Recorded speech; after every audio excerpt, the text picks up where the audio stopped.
ছোট্ট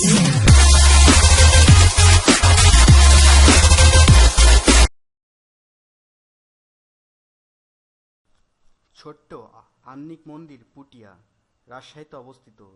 এই মন্দিরটি বাংলা বা চালা স্থাপত্য রীতিতে নির্মিত। মন্দিরের ছাদ দোচালা আকৃতির এবং আংশিক বাঁকানো। এই নির্মাণ শৈলীকে দোচালা রীতিও বলা হয়। একদম আমাদের নিজস্ব ও দেশীয় নির্মাণ রীতি এটি। প্রথম ও দ্বিতীয় বিশ্বযুদ্ধের মাঝামাঝি ইংল্যান্ডে রীতিতে সামার কটেজ ও রিসোর্ট নির্মাণের হিড়িক পড়ে।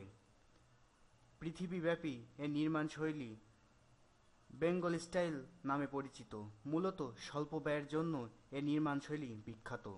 মন্দিরটি অবশ্য স্বল্প ব্যয়ে নির্মিত নয়।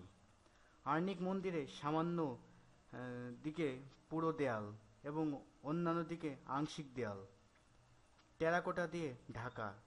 টেরাকোটায় মূলত শ্রীকৃষ্ণের বৃন্দাবন লীলা, জীবজন্তু ও লতাপাতা চিত্রিত হয়েছে। পুটিয়া রাজবাড়ির দক্ষিণ পাশে এ মন্দির অবস্থিত। আয়তাকার নির্মিত, উত্তর দক্ষিণে লম্বা 24 ডিগ্রি গুণ 16 ডিগ্রি। এ মন্দিরের পূর্ব দিকে পাশাপাশি 3টি এবং দক্ষিণে একটি খিলান দরজা আছে।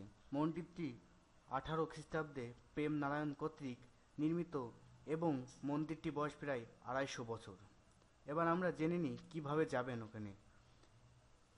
রাজশাহী নাটোর মহাসড়কের পুটিয়া বাস স্ট্যান্ড থেকে নেমে 1 কিলোমিটার দক্ষিণে রিকশায় মাত্র 5 মিনিটের পথ, ভাড়া মাত্র 5 টাকা।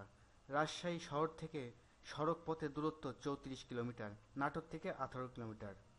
নিজস্ব গাড়িতে ভ্রমণে গেলে রাজশাহী শহরের প্রায় 30 কিলোমিটার আগে পড়বে জায়গাটি।